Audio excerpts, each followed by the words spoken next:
Satu hal yang harus kita pahami dalam hidup, kita tidak akan bisa menyenangkan semua orang. Kadang kita sudah berbuat baik saja, masih ada orang yang gak baik sama kita. Maka rumusnya, kita berbuat baik sama orang bukan agar orang jadi baik ke kita,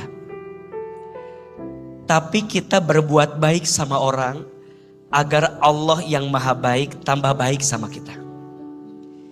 Ini yang harus kita pahami. Maka yang kedua, kita tidak diperintahkan untuk menyenangkan semua orang, tapi yang pasti kita diperintahkan untuk tidak menyakiti setiap orang.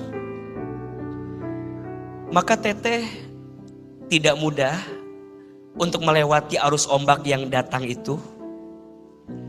Maka kita nggak bisa mengatur arus ombak yang datang. Yang bisa kita atur adalah ajarkan tubuh ini berenang, agar ketika ombak itu datang kita bisa melewati arus itu. Kita nggak bisa nutup mulut orang untuk bicara sama kita, nggak bisa. Yang bisa kita lakukan adalah tenangkan hati, belajar melapangkan hati bahwa akan ada saja orang yang bertanya, yang kadang pertanyaannya bikin sakit hati. Tangan kita hanya ada dua. Kenapa Allah ciptakan dua? Karena dua tangan ini gak bisa nutupin mulut orang bicara tentang apa ke kita. Tapi dua tangan ini Allah ciptakan agar ketika ada rasa sakit yang kita rasakan, angkat kedua telapak tangan, menengadah sama Allah. Allah yang paling tahu isi hati kita. Biar Allah nanti yang menjawab rasa sakit yang kita rasakan dengan kebahagiaan yang akan Allah berikan untuk kita. Dan ingat ya, kepada semua yang hadir, jangan terlalu sibuk bertanya kepada seseorang tentang sesuatu yang hanya Allah paling tahu jawabannya.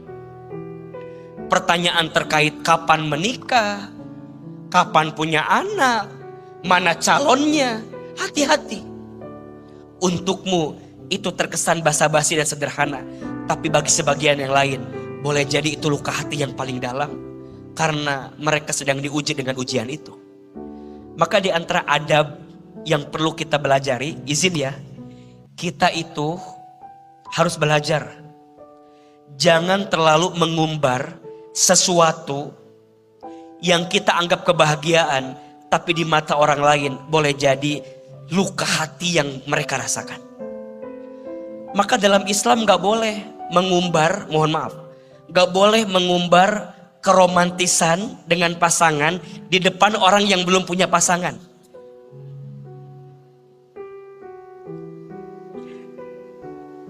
Kan sering ya. Hati-hati. Tidak semua orang melihat kebahagiaan kita dengan kacamata yang sama. Mungkin mereka punya luka hati yang dalam, sehingga tidak mudah untuk mereka lepaskan.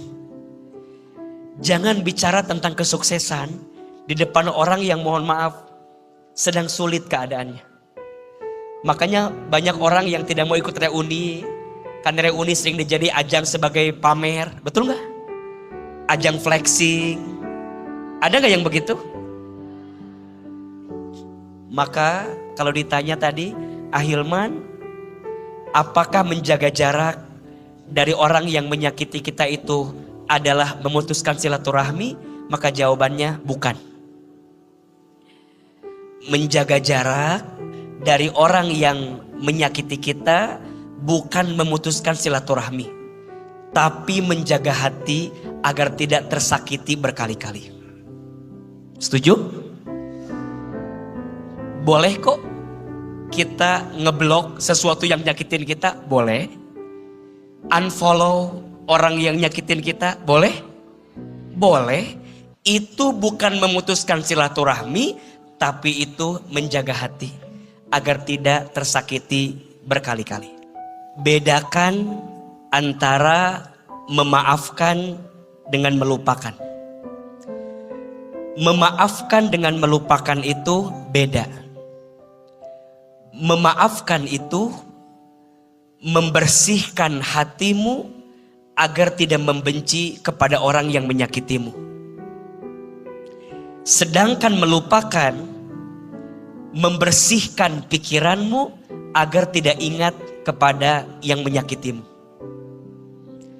Memaafkan letaknya di hati, melupakan letaknya di pikiran. Walaupun belum bisa melupakan, pelan-pelan mulai dengan memaafkan. Memaafkan itu tidak merubah masa lalu, tapi memaafkan mencerahkan masa depan.